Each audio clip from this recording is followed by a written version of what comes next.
రోజున పోలవరం డయాఫ్రామ్ నిర్మాణం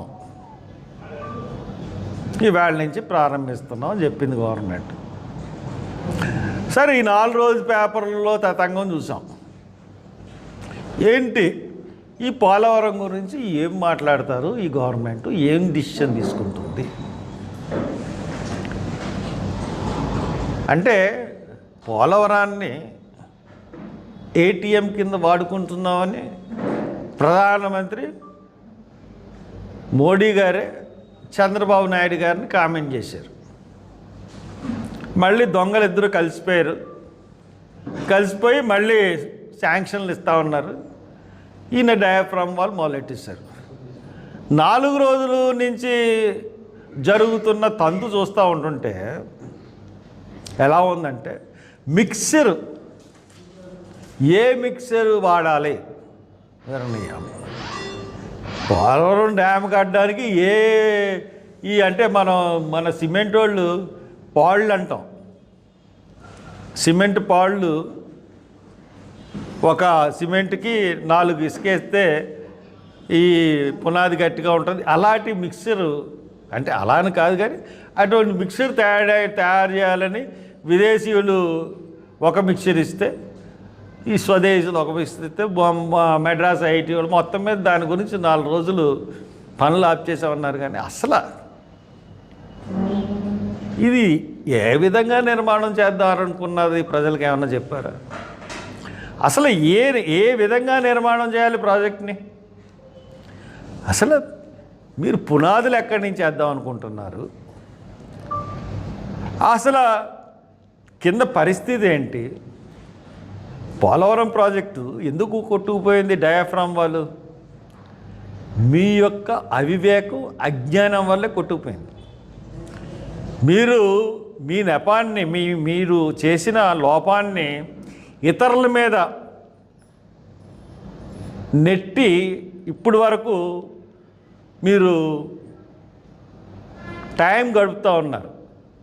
కానీ యాక్చువల్గా ఆ డయాఫ్రామ్ వాళ్ళు కొట్టుకుపోయింది, మీ టైంలో కట్టిన డయాఫ్రామ్ వాళ్ళు కొట్టుకుపోయింది. ఖచ్చితంగా కొట్టుకుపోతుందని తెలిసే జగన్మోహన్ రెడ్డి దాని జోలికి వెళ్ళలేదు. ఎందువల్ల వెళ్ళలేదంటే, మీరు లోపభూయిష్ట నిర్మాణం కట్టారు, చాలా లోపభూయిష్టమైన నిర్మాణం కట్టారు. అసలు Indian standards of dam safety rules ప్రకారం 2 డయాఫ్రామ్ వాల్స్ కట్టాలి.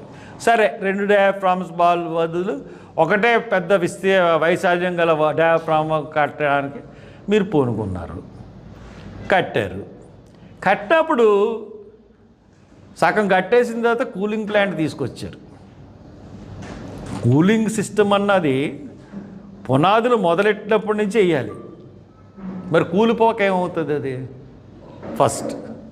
Second, geological survey of India వాళ్ళు ఒక క్లియర్ రిపోర్ట్ ఇచ్చారు. నేను ఇన్ఫర్మేషన్ యాక్ట్ ద్వారా తెప్పించుకున్నాను.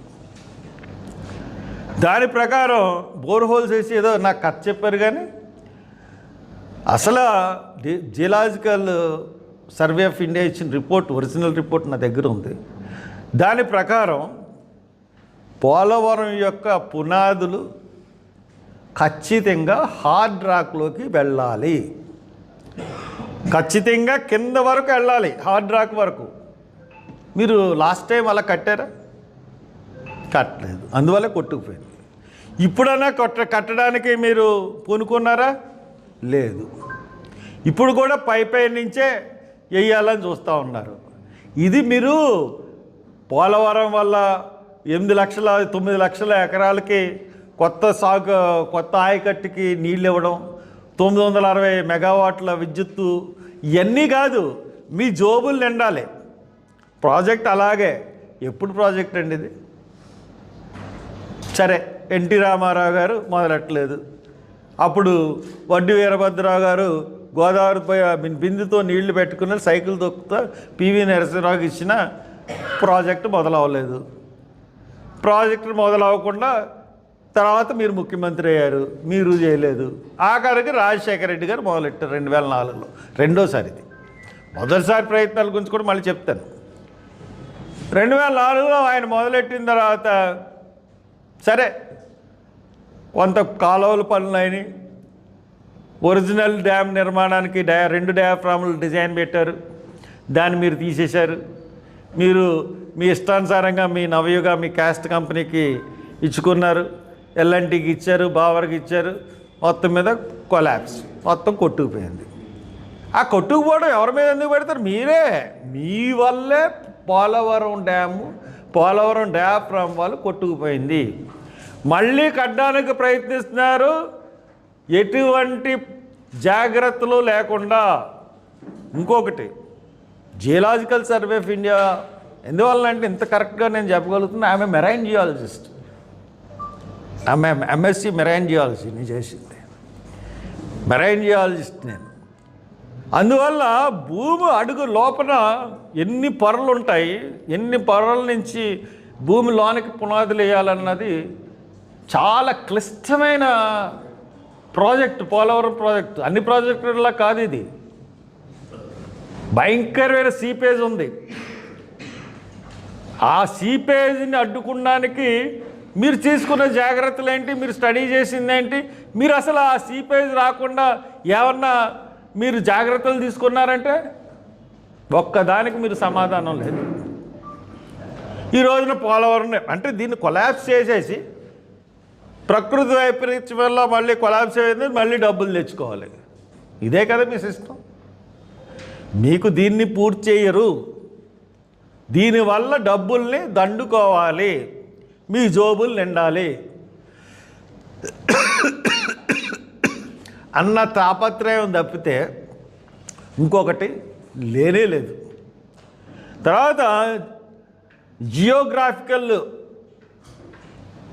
ఇప్పుడు జియోలాజికల్ సర్వే ఫీల్డ్ ఉంది, జియోగ్రాఫికల్ డేటా ఏమన్నా సంపాదించారా? ఈ పోలవరం ఇసుక టన్నెల్ కింద ఒక కొండ ఉంది. ఆ కొండ గురించి ఈరోజు వరకు పబ్లిక్లో మీరు పెట్టారా? పబ్లిక్ చెప్పారా? మీరు ఎక్కడైతే నిర్మాణం చేపట్టదలుచుకున్నారో దాని అడుగులో ఒక కొండ ఉంది. ఆ కొండ జియోలాజికల్ మ్యాప్లో జియోగ్రాఫికల్ మ్యాప్లో మనకు కనపడే పరిస్థితి ఉంది. ముందు నా దగ్గర మ్యాప్ అది, కానీ దాని గురించి చెప్పడం కానీ దాని గురించి మాట్లాడడానికి కానీ లేదు. ఎందువల్లంటే ఎక్కువ డబ్బులు ఖర్చు పెట్టకుండా తక్కువ డబ్బులతో ఖర్చు పెట్టి మీరు జోబులు నింపుకోవాలనే ఉద్దేశమే పోలవరంలో. నేను ఇంకా డీటెయిల్గా వెళ్ళాలనుకుంటే నేను కొన్ని విషయాలు కూడా నేను రాసుకుని వచ్చాను.